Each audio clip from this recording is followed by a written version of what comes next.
ரொம்ப நாளா எல்லாருமே எதிர்பார்த்த இந்த தருணம் வந்து இப்போ வரப்போகுது. இதுக்கிடையில பார்த்தீங்கன்னா, நெறைய சின்ன சின்ன பிரச்சனைகள்லாம் வந்து முத்துக்கும், மீனாவுக்கும் நெறைய குடைச்சல் வந்துட்டே இருந்துச்சு. அதனால ரோஹிணியுமே பார்த்துட்டீங்கன்னா, எதுவும் கண்டுக்காம அமைதியா விட்டுருந்தாங்க. ஆனா இப்போ பார்த்துக்கிட்டா, தன் மாமன் பரசக்க மாமா கல்யாணத்தில பார்த்தீங்கன்னா, கறிக்கடை மாமா வேலை செஞ்சிருக்கிறத பார்த்து முத்து பார்த்தீங்கன்னா, தன் அப்பா அம்மாவ கூப்பிட்டு, "அங்க பாருங்க யார் இருக்காங்கன்னு" சொல்லிட்டு பார்த்தீங்கன்னா காட்டுறாங்க. இதனால பார்த்தீங்கன்னா, எல்லாருமே இவங்க ரோஹிணியோட மாமாவ வச்சு எங்கன்னா வந்து சமையல் ரூம்ல வந்துட்டு எல்லாம் ஹெல்ப் பண்ணிருக்காங்க அப்படின்னு சொல்லி பேசிட்டு இருக்க டைம்ல தான் பரசுவுமே அங்க வந்துட்டு, "இவர் தான் பொண்ணோட மாப்பிள்ளையோட தாய்மாமன். இவருக்கு தான் உங்களுக்கு இன்ட்ரோடியூஸ் பண்ணலாம்னு சொல்லி நினைச்சிட்டு இருந்தேன்" அப்படின்னு சொல்லிட்டு பார்த்தீங்கன்னா கறிக்கடை மாமாவையும் கூப்பிட்டு, மேம் இங்க பாருங்க நான் இவர் தான் சொன்னேன் இல்லையா, கல்யாணம் நடக்கிறதுக்கு இவங்க தான் முழுக்க முழுக்க காரணம். என்னோட ஃப்ரெண்டு அப்படின்ற மாரி சொல்லி, இவங்களுமே இன்ட்ரோடியூஸ் பண்றாங்க. முத்துவ பார்த்து அவரு பார்த்தீங்கன்னா, ரொம்ப ஷாக்கிங் ஆகி நிக்கிறாங்க.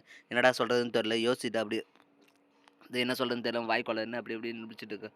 உடனே பார்த்துட்டீங்கன்னா, சரிம்மா நீங்க பேசிட்டு இருங்க. நான் வந்துர்றேன்னு சொல்லிட்டு பரசு மாமா அங்கேருந்து கிளம்பி போயிடுறாங்க. உடனே முத்து வந்துட்டு, "ஏய் ஃப்ராடு எனக்கு அப்பவே தெரியும் உன் மேல சந்தேகம். உன்னைய பார்த்தா மலேசியாவுலேருந்து வந்த மாரியே தெரியல. நான் தான் அப்பவே சொன்னேன். ஆனா வந்து சரியான ஆதாரம் கிடைக்காதனால நான் அமைதியா விட்டேன். இப்போ நீ வசமா மாட்டுனியா ஒழுங்கு மரியாதையா சொல்லு. யார் நீ பாரிஸ்ல கடை வச்சிருக்கிறது தானே? இப்பல்லாம் எங்களுக்கு பரசு மாமா சொன்னாரு. அப்படி இருக்கும்போது ஏன் நீ மலேசியாவுலேருந்து வந்தேன்னு சொல்லி பொய் சொன்ன?" அப்படின்னு சொல்லிட்டு முத்து மிரட்டி கேட்க, அவருமே வந்துட்டு பார்த்தீங்கன்னா, எல்லா உண்மையும் சொல்லிடுறாங்க. ரோஹிணி சொல்லி தான் நான் வந்து நடிச்சேன். அவ ஏதோ வாழ்க்கையில பிரச்சனை, எனக்கு கொஞ்சம் ஹெல்ப் பண்ணுங்க அப்படின்ற மாரி கேட்டா, அதனால தான் நான் வந்து ஹெல்ப் பண்ற மாரி நடிச்சேன். மத்தபடி எனக்கும் இதுக்கும் எந்த சம்மந்தமும் கிடையாது.